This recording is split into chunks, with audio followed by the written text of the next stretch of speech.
In my last video, we talked about short classics, but we didn't talk specifically about any short stories. So today's video is dedicated to short stories or short story collections, and I love all of these, and I hope that you get some good suggestions from this video of which short story to read next.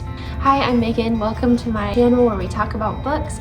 Thank you so much for being here, and don't forget to consider liking this video and subscribing to my channel. A modern short story can typically be read in one sitting, and some of those sittings might be longer than others, but then it also evokes a single mood, and the single sitting requirement was kind of put forth by Edgar Allan Poe. William Faulkner also had something to say about short story requirements and what makes a short story. He says that a short story is character driven, and a writer's job is to trot along behind him with a paper and pencil, trying to keep up long enough to put down what he says and does. So there we go, some requirements for what makes a short story. Now let's talk about some of my favorites and some suggestions to get started. I think we have an even 10. In honor of the one who coined the single effect kind of idea for the short story, let's begin with number one, which is Edgar Allan Poe, specifically his short story, The Telltale Heart. And this one is very, very well known, but it is a classic example of the unreliable narrator. In this short story, we get to hear from a man who basically just committed a murder, and he is trying his hardest to convince the reader that he is perfectly sane. While we can kind of hear some things that are going on in the background, or things that he's describing to us, like the beating heart that he keeps hearing and what that could mean.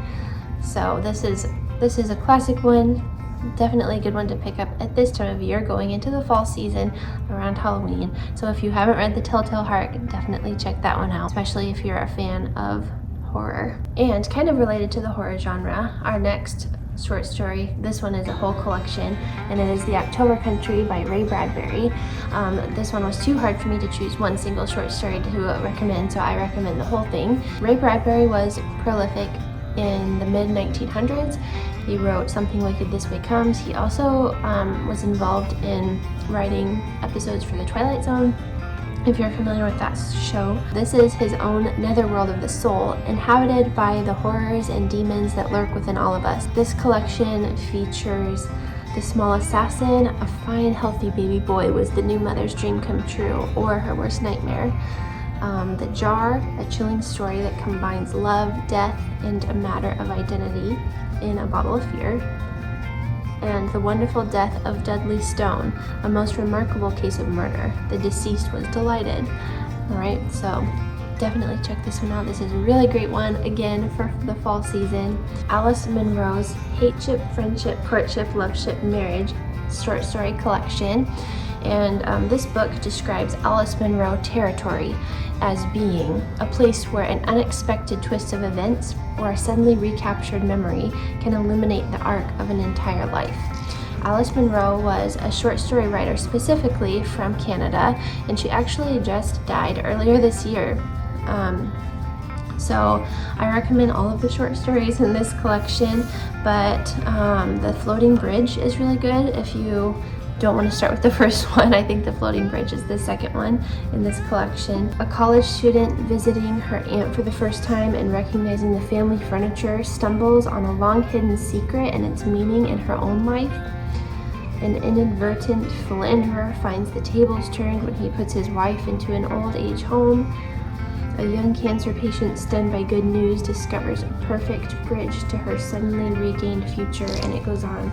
That's just a little taste of what some of these stories in here are about. They're very good. So check this one out if you're looking for a more literature-based, not really suspenseful approach to the short story. Eudora Welty is another great short story writer. She was a 20th century writer who was from Jackson, Mississippi. And I think most of her short stories also take place in Mississippi. So if you're a fan of To Kill a Mockingbird, specifically the setting of To Kill a Mockingbird, it really reminds me of that same kind of feeling or vibe that it evokes as you read this. So, Eudora Welty, her style seamlessly shifts from the comic to the tragic, from realistic portraits to surrealistic ones, as she deftly moves between folklore and myth, race and history, family and farce in the Mississippi landscape that she knew so well. I think that adds a lot to a writer's credibility and just their sense of being able to convince the reader when the stories take place in a landscape or a land that the writer knows and loves and knows the ins and outs of so well. And that's what Eudora Welty does here. Next we have Flannery O'Connor, specifically her short story, A Good Man is Hard to Find. So Flannery O'Connor was born in Georgia, and she was writing prolifically in the 1940s and 50s.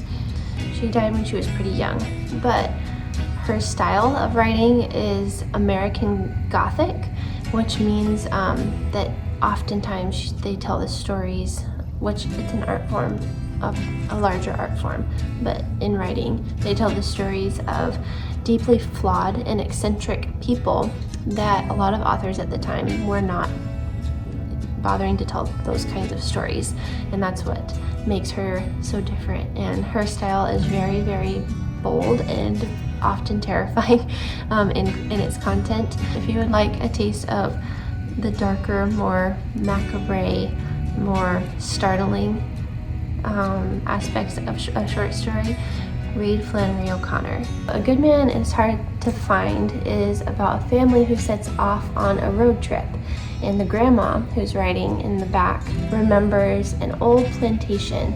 I think they're road tripping from Georgia to Florida, and the grandma remembers a plantation that she wants to kind of see again. And so they start off down this dirt road looking for the plantation, and pretty soon their car ends up flipping and landing in a ditch on the side of the road. And soon they run into some witnesses of the car accident. Everyone in the car is fine after the accident, but some people saw it, and one of them is named or known as the Misfit. And that's when everything starts going very wrong. You'll have to read the rest to find out what happens. A Good Man is Hard to Find is a great piece of literature. My next suggestion for a short story is To Build a Fire by Jack London. I think this was from 1908, and this is one of those short stories that I'll never forget how I felt the first time I read it, because it's just so strong in how it portrays what the character is feeling. So the story is that a man sets off in freezing temperatures on a hike through the woods, and eventually his survival depends on his ability to start a fire. So man versus nature at its finest and primest example. I have never felt so cold in my whole life as when I read this for the first time. Next is The Lottery by Shirley Jackson. This one is published originally in the New Yorker in 1948. It is a very slow build to the very climactic ending. For a lot of the story, we aren't really sure what's happening. We don't know for sure what's going on, what is taking place amongst the characters. The build up to the ending is very well done. And Shirley Jackson seems to be commenting on just time-held traditions, especially in small towns, and basically questioning why we hold so tightly to those traditions, and just questioning the validity of doing that. Next, and this is one that I'm currently reading, is Amor, Towles, A Table for Two. This is a new release that came out earlier this year, and I'm about halfway through this, and so far I have loved each of these short stories. And actually, the one at the end is a novella, and it is the continuation of the story of the characters from his other book called Rules of Civility. And so I'm really excited to get to that one, but for now, since we're talking about short stories, these are all very good, and they're held together kind of by the common setting of New York City. And it has a lot of art, music, and paintings kind of weaved throughout as a theme throughout these stories, and it's very good, so definitely check it out. And it's really nice that it is a new release, so it should be easy to find. Stephen King has a new short story collection out called You Like It Darker, and I haven't purchased this one yet, but it is on my TBR. I like a lot of Stephen King's other short stories, but I right now cannot remember the name of his other short stories that I have liked, and I didn't take the time to go back and find out what they were called. I think I listened to it on audio, so that's why it's harder for me to find and remember what they were titled. But I am excited to read his new collection of short stories. So to read from the synopsis: you like it darker? Fine, so do I, writes Stephen King in the afterword to this magnificent new collection of 12 stories that delve into the darker part of life, both metaphorical and literal. So excited to read those. Next we have Babylon Revisited by F. Scott Fitzgerald. This is a short story that takes place during the Jazz Age. It is about a man who lost everything in the stock market crash of the 1930s. The first part of the short story takes place in the Ritz bar in Paris, and this man named Charles has gone back to Paris to try to regain custody of his daughter who is there. And this story is just a lot about loss and guilt and just a sense of hopelessness that this character is dealing with, and he has to find a way to respond to that. So it's a lot about how past mistakes and past regrets are influencing the present. And it's very good. It's a great short story. And that brings us to the end of today's video. Thank you so much for watching. I hope that you have some good suggestions for your next short story.